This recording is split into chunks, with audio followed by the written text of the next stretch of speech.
Karibu sana mpenzi mtazamaji na mfuatiliaji wa simulizi yetu hii nzuri kabisa.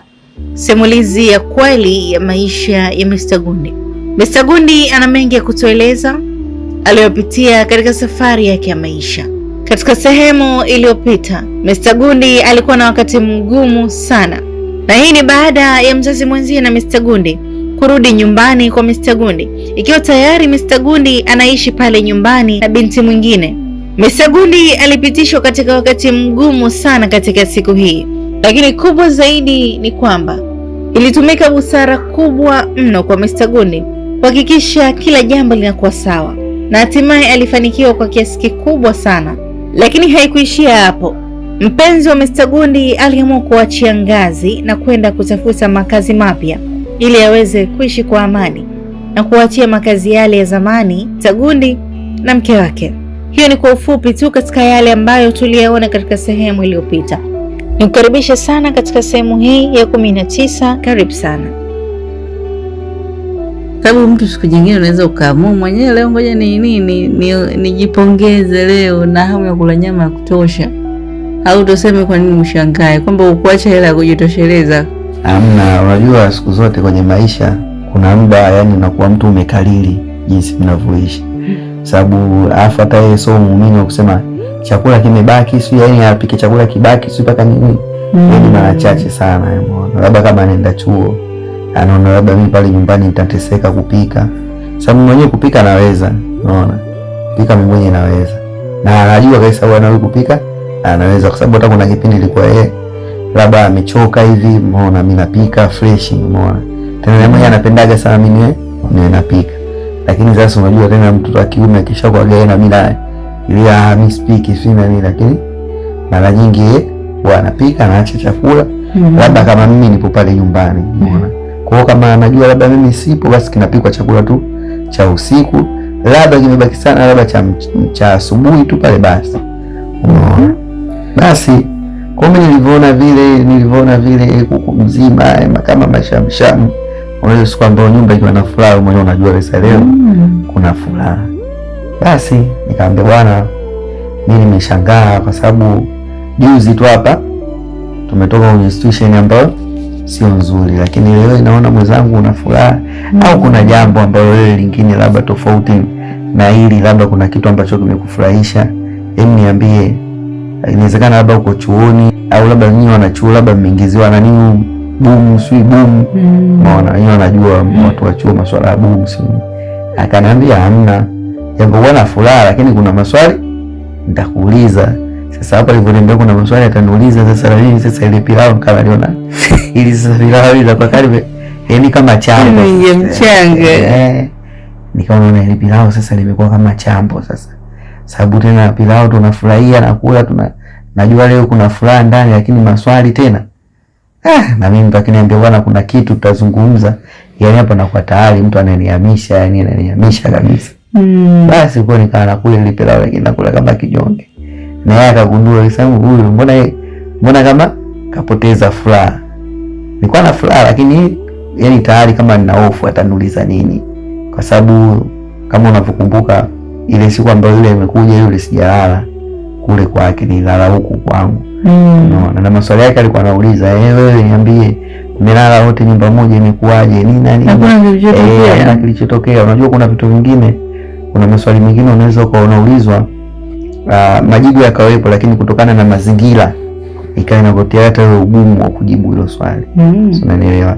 Na hata ukijibu pia usiaminike. Mfano umekamatwa na kidhibiti, labda umekamatwa tuseme labda tayari umekamatwa na bangi mkononi. Haijalishi unavuta wewe, imewashwa au haijawashwa. Umetumwa. Sasa askari anapotokea pale, hata kama utajieleza, lakini mwenyewe bado na nafsi yako sasa tayari bangi nayo mkononi inakuaje? Umeona? Kwa mazingira mengine na kwa mazingira tata. Basi tukala, tulivyomaliza haya pale tukachukua soda tunakunywa. Sapo kwenye soda hapo ndo palikuwa kituo sasa. Soda imefunguliwa zile, naanza kunywa fundo la kwanza, la pili, nikasikia mtu baada ya kugundua ile soda tayari nimeshakunywa fundo la kwanza, unajua tunaenda kitu cha baridi tena unapokunywa. Kaona huyu sasa huyu ndo muda mwafaka. Kasikia mtu anaguna mimi kana nini kwanza.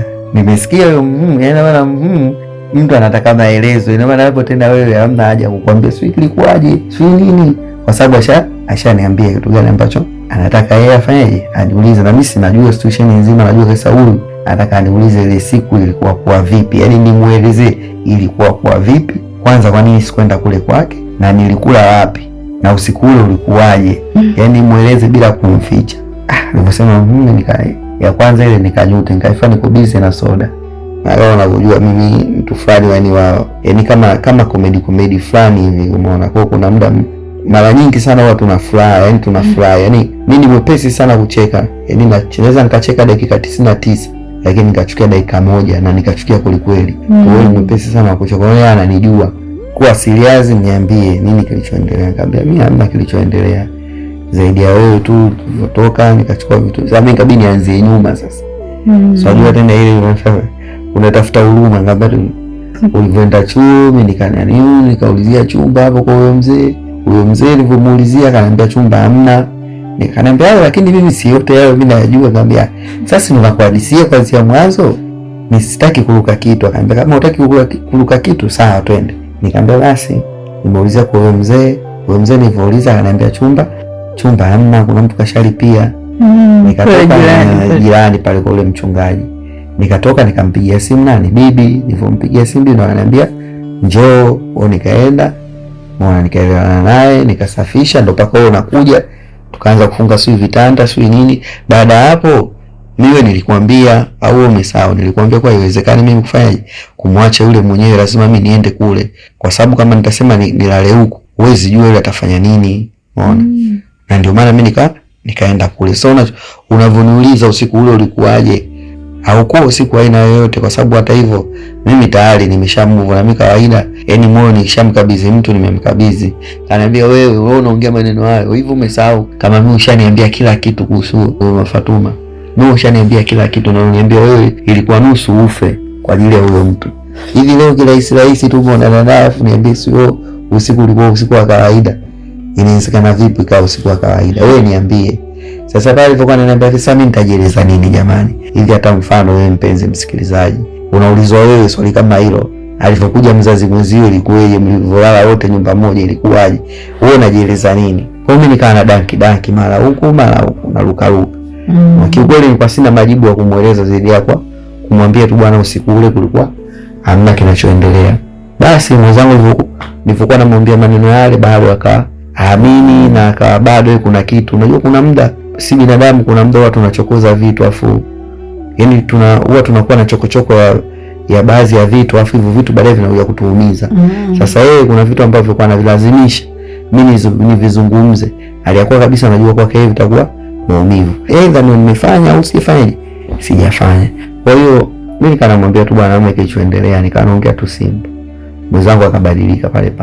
Kaa hasira sasa. Mimi najua akaanza sasa kuna nini, mimi najua mbona hata mimi watu nilikuwa nasikia mtaani wanaongea wewe ulikuwa unampenda sana yule mwanamke, sio na nini hivi na hivi, ulikuwa unafanya vitu vingi, mara umefanya hivi, mara hivi, lakini mimi tokeo wewe na mimi wewe kuna baadhi ya vitu mbona uvifanyi kwangu, sio nini, mimi nakuangalia tu.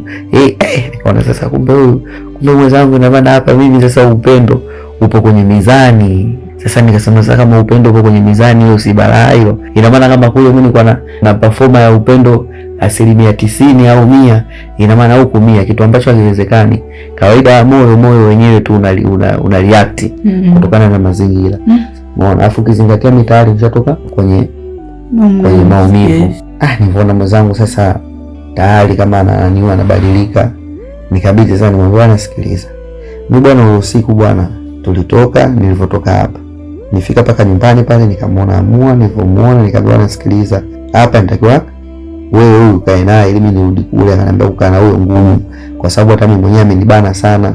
Na ikafikia kipindi akasema kama vipi nimlete mimi bado kidogo nimlete wewe, unamjua alivyokuwa kinyanizi. Nikamwambia kweli ungemleta ingekuwa umeharibu. Kwa hiyo baada ya pale nikamuuliza yule Mama Fatuma tunakula nini? Akaniambia mimi speaking usiku. Kwa hiyo kifupi nilimhadisia vyote vile ambavyo vilitokea. Ndio hapo sasa nilikuwa namwambia kwa sababu nilikuwa sitaki kumwambia. Nikamwambia kwa hiyo tukabidi tutoke twende kununua nini? Chakula, chips. na wewe ulikula? Nikamwambia mimi sijala kwa sababu mimi sikutaka kuja kula kwako. Nikajua kabisa hilo swali liloniuliza na wewe ulikula, na maana kama nimekula kule nikisema ndio, ina maana mimi nilikuwa sina mpango tena kwenda kula kwake. Na mimi kiukweli hata chips kile kiukweli sikula, nilichukua tu mishikaki na juice. Kwa hiyo nikamwambia watu tulipofika kule wao nikawaagizia wao chakula, mimi nikaagiza tu mishikaki na juice.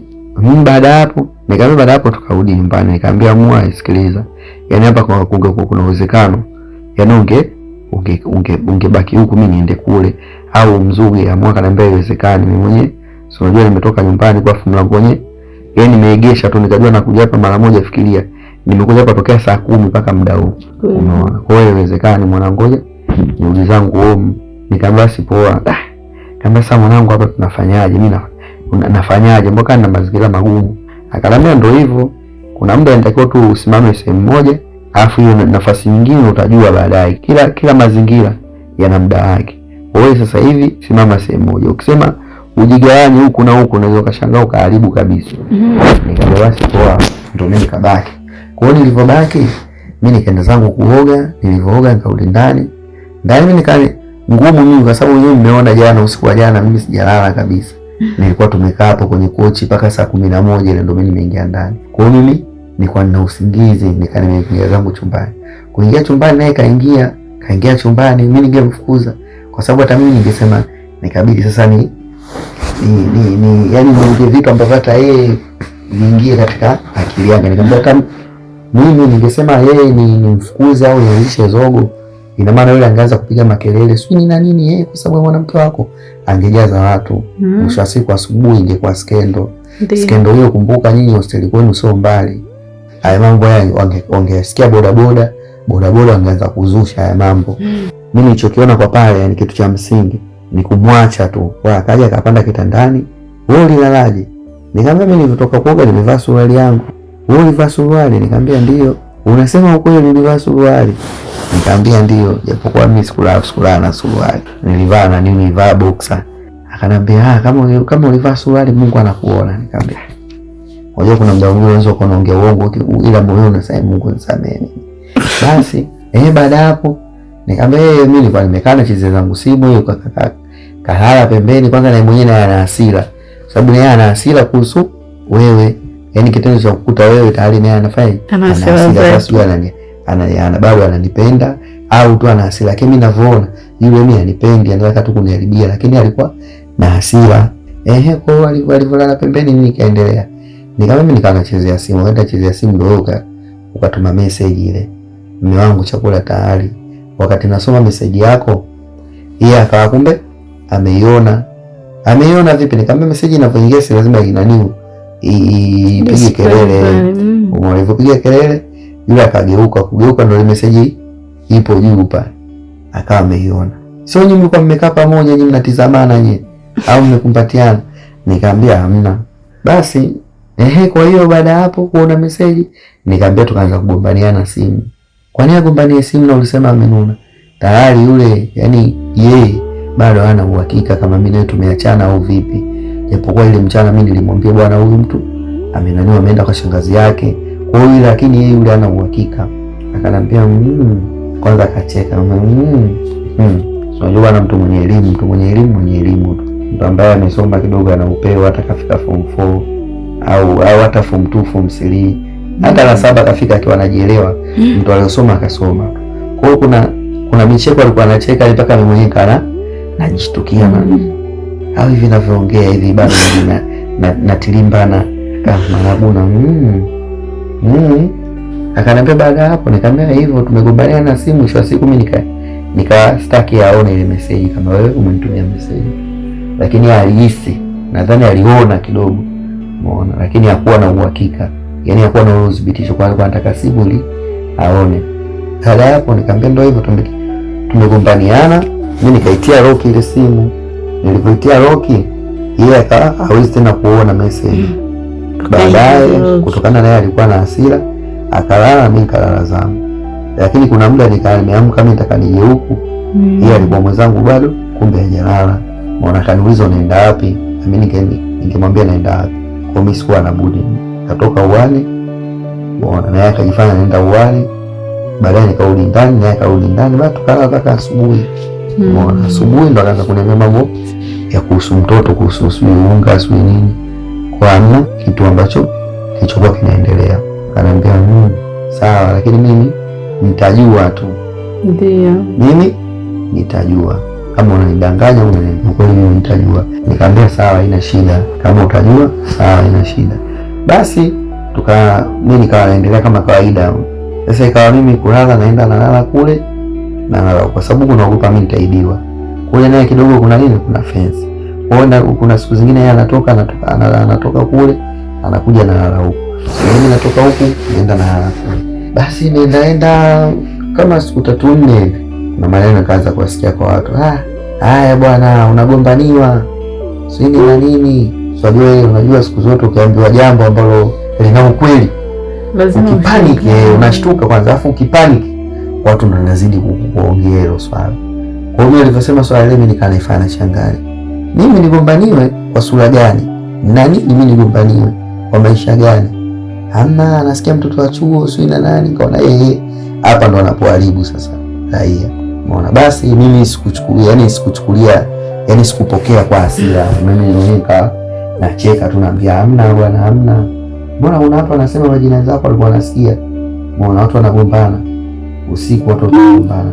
Nikamwambia majirani, mwenye ukweli ni mimi. Hamna kitu kama hiko. Kama ingekuwa kweli singemuona yule mwanamke yupo, yule Fatuma, ningemuona. Mimi naishi na huyo. Na kingine sasa kichoko kinasaidia, baada ya yule siku ile alivyokuja, alivyolala asubuhi, si akaondoka jioni yake. Aliondoka jioni yake, na maana yule kama mimi naenda namchukua kule na pikipiki, napita naye mtaa pale mtaani kwangu. Kwa kile kitu kilikuwa kimesaidia. Kwa watu wakaendelea kumuona. Kwa hiyo ilikuwa ngumu mtu kuweka 100%. Mbona laiti yule angekuwa yupo yule nani Fatuma, maisha mengine yakawa yanaendelea. Sasa akawa ofisi kule tena nilikuwa nishafunga kule. Basi mtaani pale ikaanza maneno sasa, ikawa maisha mimi na yule sasa. Ikawa yule sasa ndo rasmi sasa. Kwa sababu hata huyo Fatuma mwenye ambaye alikuwa anamhofia ndo kashaonana naye. Na yeye aliniambia mimi kwaga natamani siku naonane naye ili nimjue. Kwa hiyo siku ile na maana tulivyo yani alivyokuja yule Fatuma, alafu yale yaliyotokea, yeye akapata kama ujasiri fulani hivi. Unaona? Kuna ujasiri fulani akawa ameupata. Basi baada ya hapo maisha mengine yakawa yanaendelea. Sasa ikawa changamoto bodaboda. Nikipita naye, dada anakuharibia maisha huyo. Sio nani, yani kuna maneno fulani ambayo yalikuwa yani mtu tu anaamua kuongelea maisha ya watu. Kama unavyojua tena bodaboda ni watu fulani. Anaweza akapita tu hata mwanamke wakaanza kumpigia miruzi, wakaanza. Kwa hiyo mimi nilikuwa nikipita wewe nikaa kama napigiwa miruzi fulani hivi. Yaani napigiwa kelele. Muda mwingine siku anaweza tu tukawa tunapita wakaamua leo sio yule mwanamke, leo sio mimi, wakamwamulia yeye yule. Wewe nani bundi? Huyu anakupotezea muda huyo anakupotezea muda. Huyo mwanafunzi tu unatembea naye, mwisho wa siku anaondoka. Huyo kaja kusoma, mtoto wa chuo utamweza. Siku tena tukipita mimi tena wananiacha mimi, wanamwacha yeye, wanahamia kwake. Dada huyu ana ugonjwa, wengine wana kaswende, wengine sio nani. Yeye ilikuwa tafurahi kwa sababu mimi ni watu wangu wa mtaani. Wengine walikuwa wanaongea kama masiala, lakini ilikuwa wengine wanaongea serious kabisa. Basi na kawaida sio Tanzania, inawezekana mtu akwambia jambo kwa serious kumbe anamaanisha. Basi kwa sababu ni mwenye mtu wa masiala, na mimi kuchukia ni mgumu sana. Yani mimi mtu yani sijui wewe ndo nichukie. Basi kwa kipita au kiongea vile mimi nani binti yule ipo sasa kwenye pikipiki tunapita, huyo nampeleka, nikirudi nikija pale kijiweni kimya, watoto wamenyamaza kimya. So yule umefika sasa, watu walikuwa wanakuzungumzia, umefika wananyamaza. Basi na mimi nanyamaza. Basi akitokea mtu yote akazungumzia habari yangu mimi, basi wale wanafufuka tena. Sisi tunamwambia huyu sio ni nini, basi utakijue kizima. Kwa hiyo nikata kijue yenyewe, nikaanza kukaa hapa, nikaona na uzushi. Na swala ambalo lilikuwa linaniumiza, walikuwa wananiambia Chips umefilisi, maveta kibao umesoma, Baraka amevyeti tu lakini hamna kazi yote. Wewe bodaboda haikuwezi, bodaboda haiwezi, sio ni nini. Kama umeshindwa Chips, umeshindwa kukaangiza, utaweza masuala ya nani, masuala ya bodaboda. Bodaboda ina ajali, bodaboda. Yaani wakaongea vitu ambavyo unaona kabisa sasa wanaongea maneno haya yote kwa sababu gani? Yaani ikawa kama masimango sasa. Ikawa kama masimango. So, yaani mtu anaingia deep, yani anaingia deep kwenye maisha yako. chips umeshindwa sio nini nini. Kipindi hicho nakumbuka mimi tayari nishaandika majina sehemu kama 2. Nishonga na watu wengi, jamani kitokea kazi niambie hivi na hivi. Kwa kipindi hicho bado nipo nafanya bodaboda hivyo. Sasa yule mwanamke baada yule Fatuma kuondoka, akawa tayari ameshajiaminisha kuwa mimi ndio mama la mama, na mimi sasa hivi kama kiti mimi ndio mwenyekiti kama kiti cha ukwini au kofia ya ukwini mimi ndio Kwa hiyo sasa yeye na unajua kila mtu mnaishi, kila mtu anakuwa na changamoto yake. Yeye sasa ikawa yeye mkigombana, kama kuna siku nakumbuka tuligombana, alikuwa tukigombana, mabegi anaondoka. Nakumbuka kuna siku tumekozana nini sijui. Umeona kama kaida yangu mimi mpaka yakiniuzi sana, yakiniuzi. Kipindi kile unakuta hapa atakula kwenye na kwa sijisikii, kula kwenye naona kwa nini yangu sina kwa nini kitu kinakuwa kipiti. Kwa hiyo kula naonaga nikaacha matumizi. Ilikuwa kama siku 2 ndani hatuongei. Umeona akiamka tu asubuhi safi kwema kila mtu na habari yake. Hela anaikuta hapo mezani, umeona asubuhi mambo poa hivi kama siku 2 hivi. Umeona sasa kumbe mwenzangu ile swala limefanya akipika chakula mimi chakula chake sile. Sasa kumbe ile swala ile kali limemuuma. Unajua bwana, kwenye maisha kila mtu jinsi alivyolelewa na kila mtu ana jinsi ya kumaliza asila yake. Anaona mimi nikifanya hiki ndio asila yangu inafanyaje inapoa. Kwa mimi nilikuwa naona ili yeye ajue, ajue kwa mimi nimemkasirikia, basi kichakula chake mimi sifanyaje sili. Basi mimi nikasijana pale kama siku 2. Kumbe mwenzangu ile imemuuma. Mimi nimetoka kwenye mizunguko yangu kama kawaida, narudi pale nyumbani naangalia, naona tofauti. Unajua nyumba ambayo kuna mwanamke alafu nyumba ambayo unaona tu. Narudi pale nyumbani kama kuna utofauti, sababu ana vidandala vyake nini. Unajua tena wanafunzi tena au sema kusoma kipindi kwa sistadu, wana vidandala vyake. Alafu nishazoea labda nikiingia tu ndani labda nasikia marashi yake au losheni anopaka naisikia, nikiingia tu naisikia. Sasa naingia nikaona mbona kama tofauti. Umeona mlango ule nimefungua mlango ulikuwa umeulishiwa kwa sababu ilikuwa bado mapema. Naingia hivi naona mbona tofauti. Moja kwa moja nikaingia chumbani. Kuingia chumbani jicho langu la kwanza kulitupa kwenye mabegi anapowekaga yeye. Umeona nikatupa jicho anapowekaga begi alipo. Sasa mimi nikasijui sema huyu kaondoka shida nini? Lakini kana najua tu inawezekana labda amekasirika kutokana na mimi sifanyaje. Akipika mimi siri na mundani hakuna maelewano. Basi mimi nikampigia simu. Mimi kawaida nishajua tatizo kitu fulani, basi mimi waga naongea. Nikampigia simu, halo, akapokea. Halo, kama upo wapi? Kana mimi nimeondoka. Upo wapi? Nimekuja kwa rafiki yangu. Na rafiki yake alikuwa anaitwa Lavu, sio nani. Mimi nipo kwa rafiki yangu. Kwa kuweza na kurudi hosteli akaenda kwa rafiki yake. Mimi nipo kwa rafiki yangu. Nikamwambia umeondoka sababu nini? Haiwezekani mimi sio. Nikamwambia unaona nani? Nipo naweza ngambia nenda kakae pembeni. Sababu mimi sitakagi mambo yangu. Mtu mwingine kila mtu ajue. Basi nikamwenda pembeni, akaenda pembeni. Nikamwambia umeondoka sababu nini? Mimi sio wewe, haiwezekani. Ndani umenuna, kitu kilichoniuma nikipika wewe hauli. Sasa nakaja na mtu ambaye kaninunia. Sio nikamwambia wewe uliuliza sababu mimi ya kununa nini? Sababu mimi sio chizi. Haiwezekani tu moja kwa moja nikafanya nikanuna tu au lazima kuna sababu. Na kila mtu ana kimbilio lake, anajua bwana mimi nikifanya hivi huyu atajua kama mimi nimefanyaje nimechukia. Wewe kama mwanamke ulipaswa mimi uniulize, bwana shida nini? Ushaikukaa na mimi chini ukaniuliza? Hapana, sijakuuliza. Nikamwambia sasa umesikia? Wewe umefunga mabegi umeondoka.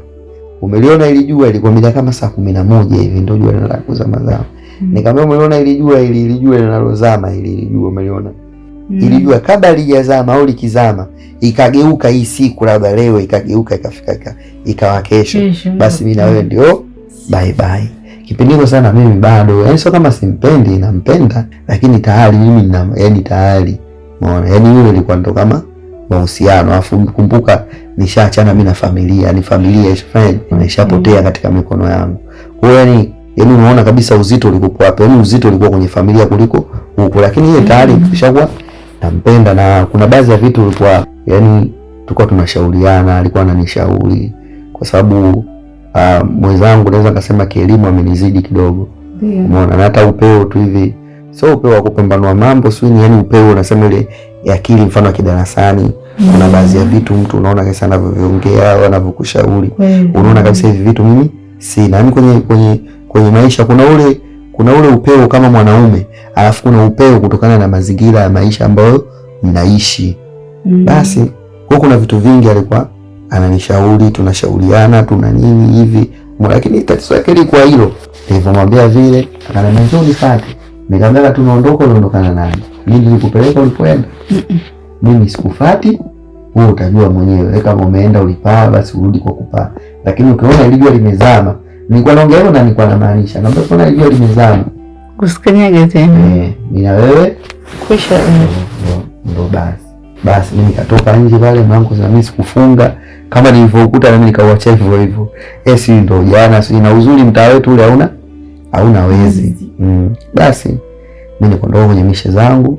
Nakumbuka mida kama saa 2, kama saa 2 mimi nikarudi zangu. Kurudi naona taa inawaka, maoni kana chekelea naye karudi. Unajua kuna mda mwingine unaweza kama mnagombana hivi ukaifanya unanuna, lakini kabisa unaona mimi mpaka nateketea. Mbona ile ndio ile nini tu, yani mbona kutaka kuonyesha umwamba. Nilipoona taa ile nikasema karudi. Basi mimi nilipoingia ndani kaifanya nimekunja sura ile. Kumbe wao wanasema hamna lolote. Unafurahi. Yaani hata kama sisimizi angenigusa tu pale kwenye kidole ningeshtuka. Unaona? Yaani nilifanya ujasiri, lakini hamna ujasiri wote katika mapenzi, hakuna ujasiri. Yaani ukishampenda mtu umempenda mtu. Na hata ambao wanajifanya sijui wana hasira, unakuta bali sometimes watu wamegombana nini, lakini kama upendo kabisa wanapendana, yaani upendo unabaki kuwa upendo. Sema pale watu wanapokuwa wanakoseana, hasira zinakuwa zinatawala kwa muda ule, lakini upendo unabaki kuwa upendo vile vile. Kwa hiyo mimi kwa pale nilifanya tu nimenuna, lakini yani kwenye nafsi yangu nacheka, naona amerudi naona amerudi, afu kingine nishamzoea. Yani alikuwa kama, yani sio kama, alikuwa ni mke, sababu tushaka karibia miezi 6 7 kwa alikuwa kama mke. Basi baada hapo nilivyoingia ndani nikaifanya nimenuna, yani mkuta anapika.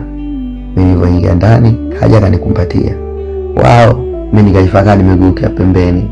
Akanambia ndo bado umekasirika? Nikamwambia hamna. Kwani inakasirisha? Yaani nilikuwa naupenda sana huo msemo.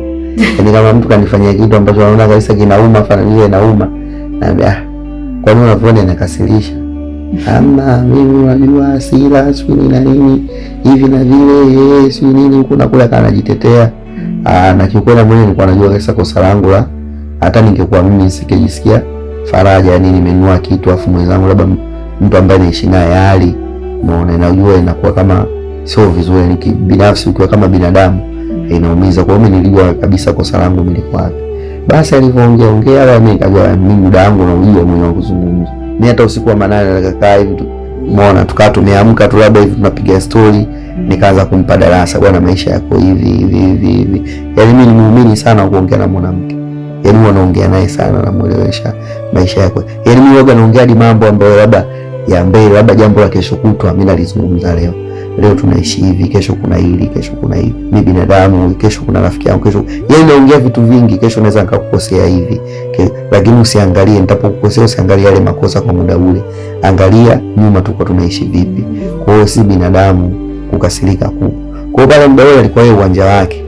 Kaongea pale, mimi nikasema sichezi mbali. Nikatoka nikakaa pembeni yake kwenye kochi, yeye anapika, mimi nimekaa kwa pembeni. Basi kaongea, nisamee sio nini. Na uzuri yeye yule waga anafanya kama kasirika, lakini mkishaanza kujibishana tu hivyo, lakini mkishaanza kusemeshana huwa ni mpesi wa kuomba msamaha. Lakini kama wewe hujamwanza au nini, ina maana mimi singepiga simu na yeye angefanyaje? Angelea kukaa. Yaani ana ile tabia, anataka kubembelezwa. Akaanaongea pale, bwana sio nini, unajua hata mwenyewe nimeondoka, wewe unaniuma. Yaani mimi kwa wewe unaniuma sana nilivyoondoka, sio wewe kutokula, sio yani nawaza, je, wewe usiponitafuta itakuwaje? Kwa sababu wewe kukutafuta, yani unamuona kesa mtu wewe nishamgeuza ifana, yani wewe usingenitafuta singekuwaje? Nikamwambia na wewe usingenitafuta. Mimi ningekutafuta, lakini yani ingechukua muda, kwa sababu mimi najijua na hasira, alafu mimi napenda kubembelezwa. Nikamwambia unapenda kubembelezwa, sawa basi. Nikaa pale, kapika, kamaliza, tukala, tukaoga, tumeenda kitandani, tumekaa kitandani kabisa. Nimwambia unajua kuna muda unaweza ukachukua hatua bila kujua chanzo nini. Kawaida kwenye maisha inatakiwa ujue sababu kwanza ni nini. Yaani haiwezekani tu mtu akakasirika bila sababu. Kwa hiyo kabla ya kuchukua wewe hatua unatakiwa ujue, kabla kufanya maamuzi yako ujue kwa nini mwenzangu amekuwa hivi. Basi tukakaa pale tukaongea, kama kawaida tukaendelea na maisha hivyo maisha. Nakumbuka akaja akamaliza chuo. Alipomaliza chuo akaja, kuna kipindi alitoka akaenda kwao. Alipoenda kwao, maana kuna kipindi alikuwa anasumbuliwa sana na tumbo. Unaona? Alikuwa anasumbuliwa sana na tumbo na akaniambia mimi nilipofikia hapa mimi nataka ikiwezekana mimi hata nizae na wewe. Nikamwambia mbona sasa hivi bado? Kwa sababu hapa nilipo tayari mimi na watoto wawili. Sawa, na ukisema sasa hivi wewe nizae, maisha yenyewe haya, sina kazi, sina nini. Na maana kuna watoto watatu. Kumbuka na wawili wenyewe jinsi nilivyowapata, wewe unajua nilivyowapata. Sasa hapo wawili hao ulimweka na wazawadi au? Na wazawadi. Basi nikamwambia kwa yani hapo yani hilo swala hilo, lakini mimi sikutaka kumkatisha tamaa, na kawaida ni mimi nilivyo. Yani hiyo nilijiwekea, yani mimi sitokuja kukataa ujauzito wa mwanamke. Sitokuja kukataa. Yani hata kama hayupo kwenye mahusiano na mimi, akiniambia bwana hivi na mimi nakubali. Alafu maelezo huko mbele ndo atafanyaje? Yatafuata. Basi nikamwambia kama umeamua hivyo ndo nakuzaa sawa, lakini yule alikuwa anasumbuliwa na tumbo, yani tumbo alikuwa anasumbuliwa. Unakuta muda mwingine mbona akiingia wiki mbili akienda hospitali na ndio inawezekana unapiga pacha una mai mawili. Kwa hiyo linaanza la kwanza likiisha na nini lingine na sio yakasuka sio anajua yeye. Kwa alikuwa anatibu sana na tumbo. Basi alivyorudi kipindi kwa sasa ipo kwao Dar es Salaam, akawa anahangaika na masuala ya madawa nini. Lakini sasa mimi kutokana mimi na kitu kimoja, mimi huwa naamini mimi na ile kitu kuamini, yani nikishaamini jambo fulani mimi leo sina hela lakini naamini nitakuja kushika hela au nitakuja kuwa kwenye nafasi fulani, basi huwa naamini na huwa japokuwa huwa kuamini kwangu labda ni vitu vidogo lakini vinafanyaje vinatimia. Basi kwa hiyo nilikuwa naamini kabisa Mungu atafanyaje, atakuja tu atazaa. Na hata uwezi amini kuna namba yake moja ya Voda nilisema Makei. Yaani sema Makei. Mpaka sasa hivi. Makei mpaka leo hii mimi nimesema. Kwa hiyo alikuwa anatamani apate hiyo mtoto, lakini alikuwa anasumbuliwa na tumbo. Tumbo ni niseme masuala uzazi kwa. Hajakaa sawa. Japokuwa hakuwa sana indipi, lakini mwenyewe tu alikuwa anaona kabisa mimi kuna kitu hakiko sawa. Basi mimi nilikuwa nimemsave Makei. Yaani nimemsave Makei kwa kumaanisha kabisa. Nimemsave Makei na maana mama Kijacho. Umeona? Tena namba zake mbili, ilikuwa na namba 3. Namba 2, moja nimesave Makei, nyingine nimesave Makei tu. Yeye Atigo ina maana mpaka namba 2 ya Atigo mpaka sasa hivi nimesave Makei. Mama Kei yeye. Umeona? Lakini sasa hivi ya nani ile Atigo nimeibadilisha kutoka Makei, nimemwandika jina la mtoto ambaye alikuja kumpata. Kwa hiyo kabla tujafika huko, maana hapa tunaweza tunaisha vitu basi mtu ambaye labda ameanza kusikiliza sasa hivi tunaweza tukamchanganya. Kwa hiyo mimi nilimsave Mama Kei. Yaani kwa na imani huyu atakuja tu kupata mtoto. Basi imeenda amekaa kule na Dar es Salaam, akaja akarudi Morogoro. Arudi Morogoro akawa ameomba kuna sehemu pala ofisi ya kata akawa ameomba kufanya field. Akawa anafanya field. Uweze amini tulikuwa tunaishi naye anafanya field. Mbona anarudi na alikuwa anajitanda kwa sababu hata yeye nilimuulizaga kuna kipindi, bwana mimi Muislamu inakuaje usikubadili dini? Akaniambia mimi niko tayari kubadili dini. Nikamwambia je, nikikubadilisha dini unaitwa nani? Nikamwambia mimi nitaita Jamila au Yasmini. Nikamwambia sawa. Kweli nikamwambia yeye sasa ukitaka mimi sasa huko ukiji unapoenda. Sababu kule silikuwa mazingira ya chuo, huku mazingira ya ushakuwa sasa mtu mzima, unaenda field na huko unakutana na watu wazima. Mambo yako kuvaa visuruali mimi sitaki. Ndio. Utakuwa nini? Uvae hijabu. Kwa heshima. Kwa mimi nilikuwa navaa hijabu na anajistiri. mpaka pale kata walikuwa wanajua ni Muislamu. Umeona? Na uzuri na yeye ni mwepesi sana kwenye kushika. Yaani unakuta muda mwingine labda nikifika ananitania asalamu alaykum, labda mimi nikitikia wa alaykum salaam wa rahmatullahi wa barakatuh. Kwa hiyo unakuta hizi akawa anazikopi zote, na yake ukimsalimia asalamu alaykum na anaitikia, na ukimwambia kaifa anaitikia alhamdulillah. Kwa hiyo kuna baadhi ya vitu kama anakuambia ukikaa na Waridi na unafanyaje, inaenda akaenda field anarudi, inaenda field anarudi, hivyo hivyo.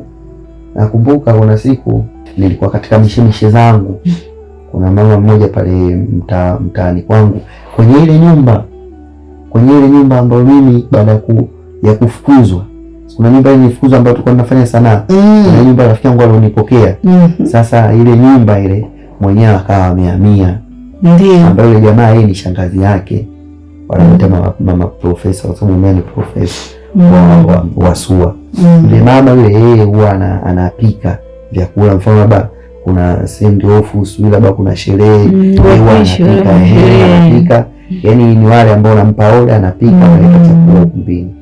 Sasa mimi kipindi nafanya boda, kuna siku niko maeneo pale nyumbani, wakati nilipo kwenye movement yangu, kwa jamaa akaniita, akaniambia bwana, sikiliza, sisi kuna motopoti tumeyasahau mawili. Umeona, japokuwa pale kuna gari inapakia, lakini kwa jinsi tunapopakia gari motopoti huwa anabebwa na pikipiki. Kwa cha msingi tunaomba ukachukue ile motopoti, alafu kufanyaje, uongozane na ile gari, yani ufunge vizuri, afu ile gari itapokuwa inaleta ili huu mzigo na wewe ufanye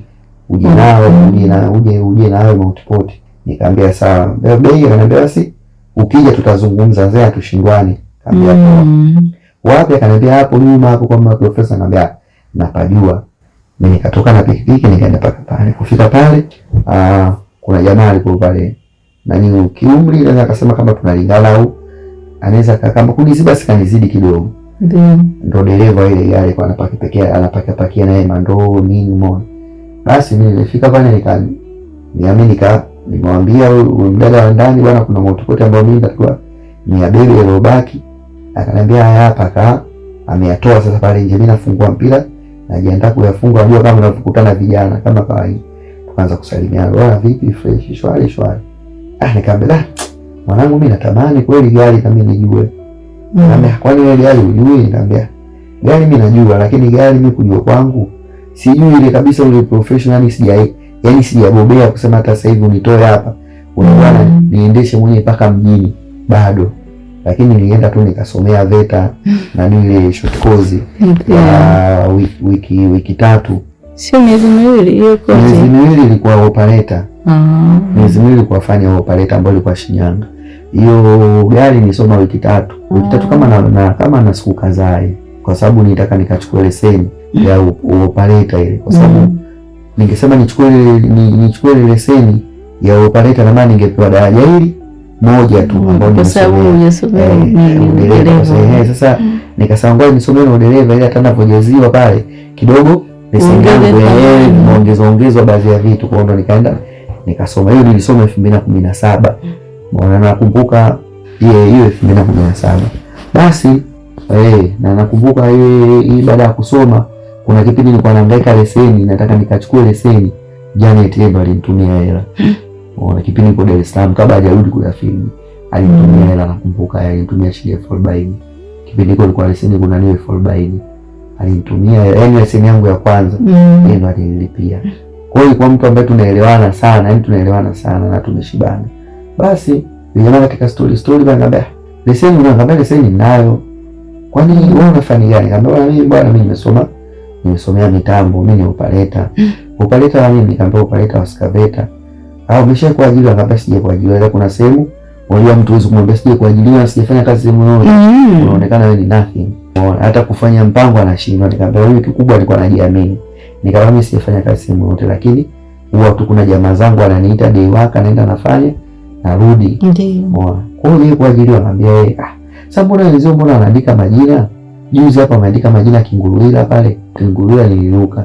Kwa sababu gani? Nakumbuka kabla kuonana jamaa Kinguruila tayari kwa shenda kufanya usaili. Nakumbuka kuna siku tumekaa tukasikia anaandika wanafanya usaili na nini yapi mwelekezi. Mimi nikatoka na jamaa yangu na pikipiki. Tukaenda mpaka Kinguruila. Kufika pale Kinguruila tukakuta tayari yani siku kuna fujo vibaya mno.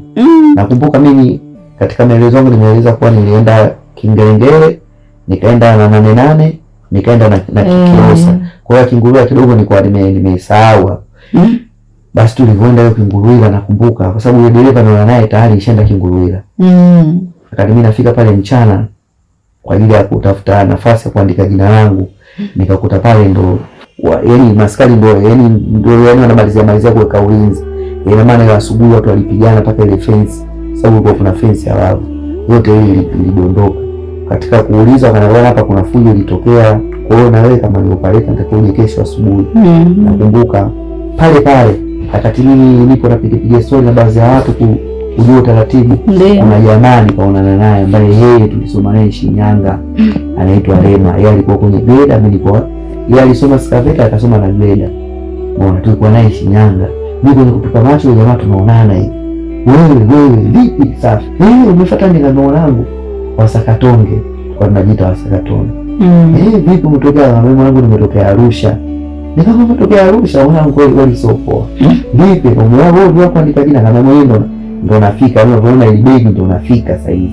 Mbona kabla basi kama Mungu umefikia wapi? Kanambia mimi sina nilipofikia. Nikamchukua nikaenda naye nyumbani. Nakumbuka nilienda naye nyumbani. Tukalala asubuhi ndo tukaenda pale kwenye majina. Sasa tukaenda Kinguruila. Nakumbuka tulienda Kinguruila saa 11 tunafika pale watu kibao. Watu ukutolala hapo wanawake kwa wanaume hadi mabinti watu walikuwa wamejaa pale. Basi tulipofika sisi pale tukauliza utaratibu, tukakuta kuna foleni pale. Hiyo naelezea yani kwa sababu nilielezea historia kwa Kinguruila niliruka. Basi wakati tumekaa pale tunaulizia utaratibu, kuna foleni ilikuwa imepangwa. Maana siku ya kwanza ile sitokea fujo. Ndio ile utaratibu. Wapishi mbele pale inaandikwa, labda kuna box ilikuwa inaandikwa kibao wapishi. Ina maana anaanzia mtu pale kwenye kile kibao kurudi nyuma. Sio madereva anaanzia pale kwenye kibao kurudi nyuma. Maoperator hivyo hivyo. Kwa hiyo tulipofika tukakuta mstari wetu wa maoperator. Tulikuwa kama watu 30. Ilikuwa watu kama watu 7 hivi, watu 7-6 hivi. Tulipofika pale sisi tukaunga, tukauza mstari wa operator tukaambia wapi. Tukaingia na sipa mimi nilikuwa wa 7. Nilikuwa wa 8, mwenzangu alikuwa wa pasi. Wakati tumekaa kwenye mstari wa jamaa mmoja akatambia, lakini nimekaa kwenye mstari kuna watu, kuna nafasi zao hapa. Yaani kuna watu ile asubuhi tu watu walishapanga namba. Namba hiyo ilishafika karibu watu 60. Mimi nikamwambia mshajisikiliza. Hapa. Kwa hiyo walipanga afu wakaondoka. Wakaondoka wanaandika majina, wengine stari washaandika majina, wengine wako hapo pembeni, wengine wanatafuta chai wanywe. Ndio. Kuja na kaniambia bwana hapa tayari nyinyi mnakaa. Mnajua nyinyi wa 7 wa 8 wa 8 na 9, lakini kuna watu tayari wana namba zao. Na licha ya hivyo kuna majina yanaandikwa, kuna kiongozi. Unajua ninapofika sehemu mkusanyiko watu, kuna wale wengine wanakuwa vielele, na wengine wanakuwa na manufaa, lakini wengine wanakuwa vielele. Kwa kuna jamaa alikuwa tayari kashabeba jukumu la kuandika maoperator wote. Nikamwambia jamani, nikamwambia sikiliza mwanangu, sababu si nishaenda kwenye foleni nyingi, nishaenda 88 Kilosa, kwa unajua anza za foleni sisi. Nikamwambia foleni, nikamwambia sikiliza, wewe hapa chomoka, mimi nakaandike wewe majina. Nenda wewe kaandike jina na niandike na mimi. Mimi pale kaandike Idi Ali Bora. Na wewe andika jina lako. Fani operator. Mshikaji kaandika karudi pale rafiki yangu sasa. Kurudi kwa tumekaa kwenye mstari. Yaani jamaa na mimi tunakaa kwenye mstari, tunakaa kwenye mstari nyuma yangu. Kama dakika 2 nyingi anakuja HR. Kaja HR akaanza mstari wa kwanza. Na ni wapishi 10 wakatoka wapishi 10. Akaja suma dereva 10, sema dereva ni wengi. Yaani madereva ukiwapanga Mbagala wanaweza wakafika hadi Mbezi ya Magufuli. Katika hiji madereva ni wengi. Yaani hapo kwa mimi nimesoma udereva, lakini sijawahi kujifikiria kama mimi nitaenda siku kwenye interview ya dereva na mimi nikapanga mstari. Ni wengi vibaya mno. Basi madereva 10 wakatoka 10. Akaja kwenye wanaitwa leba. Leba ni watu ambao wanafanya kazi zozote. Umeona? Yaani kama ngungwa. Leba 10. Sasa vile nilivyosema 10, kipindi kwanza nilivyosema madereva, yule jamaa wa leba alikuwa amekaa pale wa mbele yule. Yeye alijichanganya, baada ya kuita madereva yeye akatoka. Madereva naye akatoka kwenye mstari wake. Alipotoka yule chala akamwambia wewe msimama. Nimeita madereva, wewe fani nini? maana alimuona ametokea kwenye mstari ambao sio wa madereva. Akamwambia nyinyi ndio mnaita fujo nyinyi.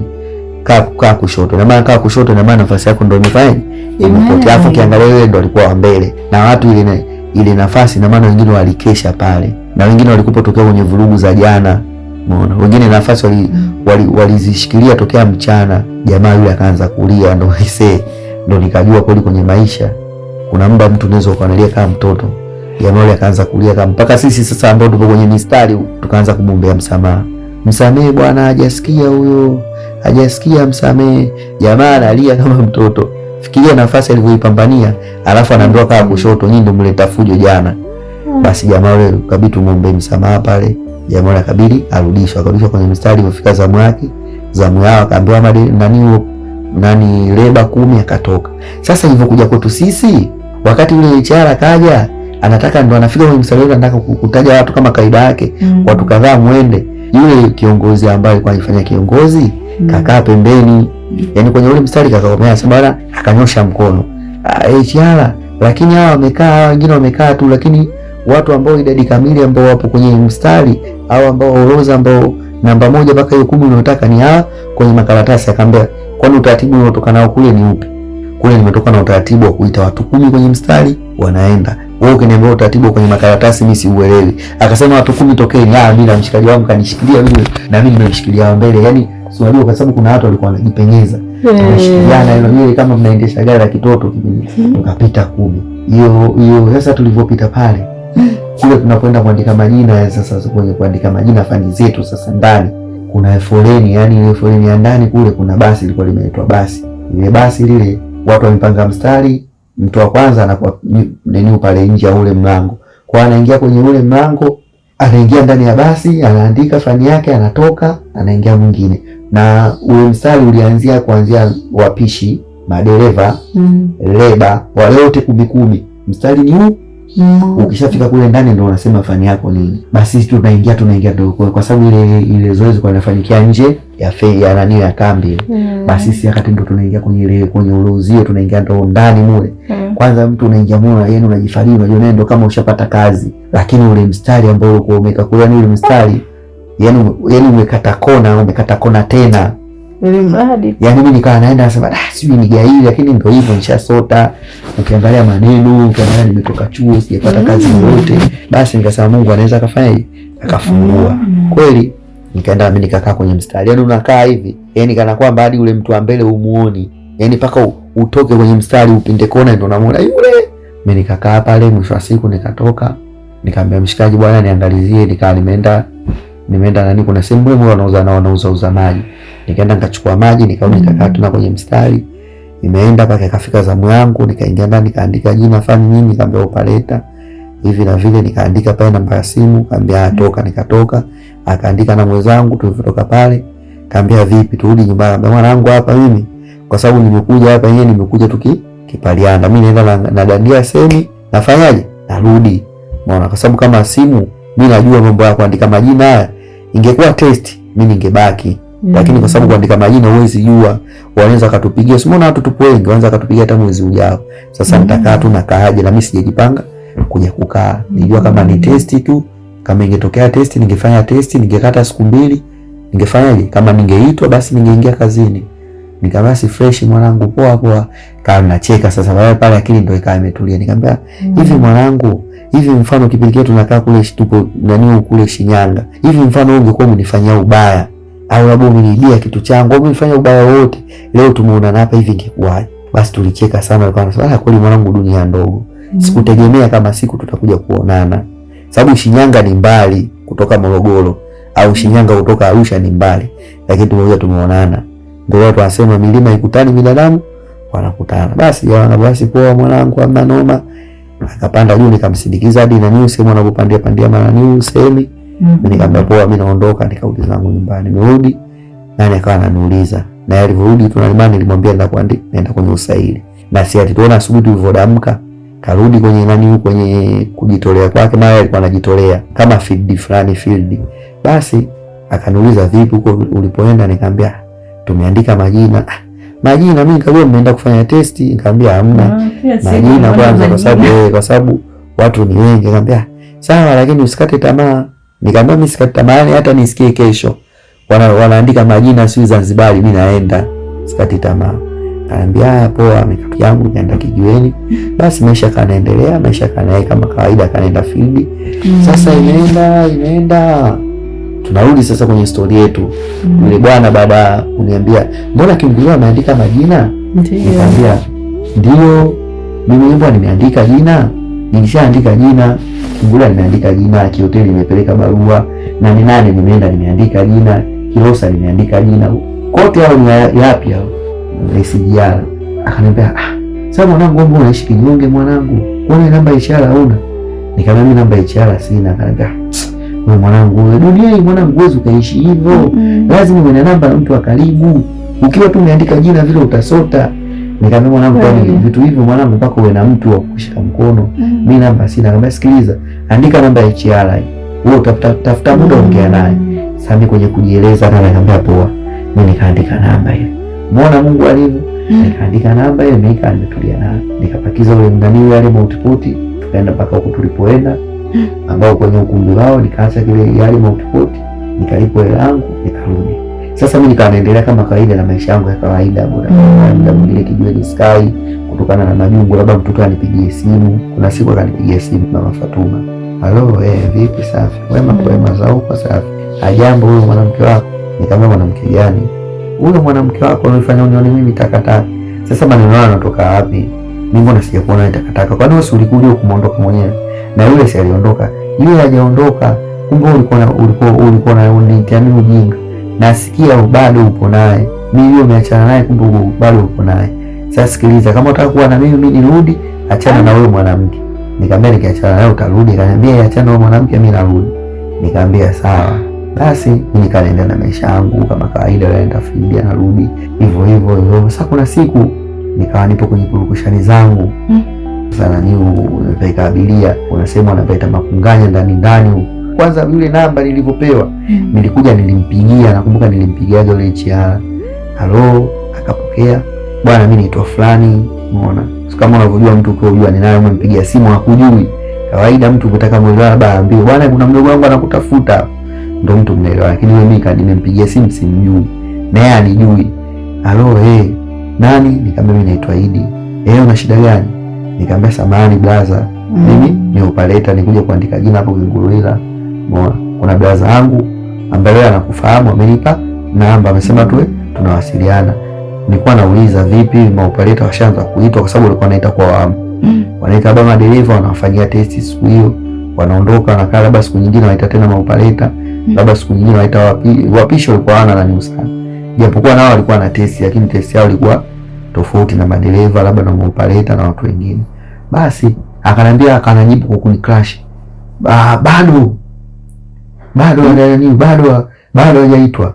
Nikamwambia sawa, mimi kabidi nimpole nijishushe. Sawa blaza, basi blaza hata atasema basi samani blaza. Unasemaje? Nikamwambia blaza, nakuomba kama siku ataita, naomba uniambie basi blaza yangu, na mimi muona uniangalie na mimi mdogo wako. Poa, nitakwambia. Sasa ikapita muda, yani imepita kama mwezi hivi au miezi miwili. Siko nimekaa sina hili wala lile. Nimempeleka abiria huko makunganya huko mapolini huko. Muona jamaa alikuwa anaenda kufunga sola. Shanga simu inaita. Mimi nikapokea. Kuangalia namba yule HR. Lakini alipiga namba ya ofisini. Naongea na hili, nikamwambia wewe ni yule kijana ulinipigia simu siku ile, unasema mimi HR wananiwa Kimgulila. Aliposema vitu nikajua yule blaza. Nikamwambia ndio ndo mimi. Akasema sasa kesho kuna test Ngerengere, unapajua? Nikamwambia napajua. Upo tayari kwenda? Nikamwambia nipo tayari. So nikuandike jina alafu kesho usiende? Nikamwambia nipo tayari. Hakikisha saa 1:30 uwe pale. Nikamwambia sawa. Yaani umechelewa saa 2 uwe getini pale. Nikamwambia sawa. Basi pale nikawa na furaha, yani nikawa na furaha, nikaona kama ndoto zangu zinaenda kidogo, naenda kuzifikia. Basi jamaa yule kamaliza shughuli zake, amemaliza, nikampakiza, nikarudi naye ambao tulikuwa nikamrudisha nilipomtoa. Akanilipa hela yangu, kurudi nyumbani, nikamkuta mama yupo pale. Kama bwana HR akanipigia simu, nikamwambia niende kwenye testi. Akaniambia yani yeye nakuombea kweli Mungu ufanikiwe. Yeye nakuombea kweli ufanikiwe. Nikamwambia sawa, haina shida. Nikawa naendelea na mishe zangu sasa kwa siku ile nikaendelea kushali zangu. Lakini nikastaki tena, sitaki ruti ambazo unajua hii ruti inaweza kadi mtu akiniambia twende mjini naambia siendi, si twende wapi naambia si, labda kuna mapoli naambia huko mimi siendi. Labda ikawa pale pale, labda mtu kanipigia simu nifuatie chips, nafuata chips, yani ikawa niko ruti ya pale pale, yani najilinda ili hadi kesho niende kwenye test. Huu ndio mwisho wa sehemu yetu ya 19 ya simulizi nzuri kabisa, simulizi ya kweli ya maisha ya Mr. Gundi. Nikualike sana katika sehemu ya 20 ya simulizi yetu, na nikukumbushe tu kwamba usisahau kusubscribe kisha bonyeza alama ya kengele ili uweze kujihakikishia kuwa mwanafamilia wa kudumu wa chaneli yetu.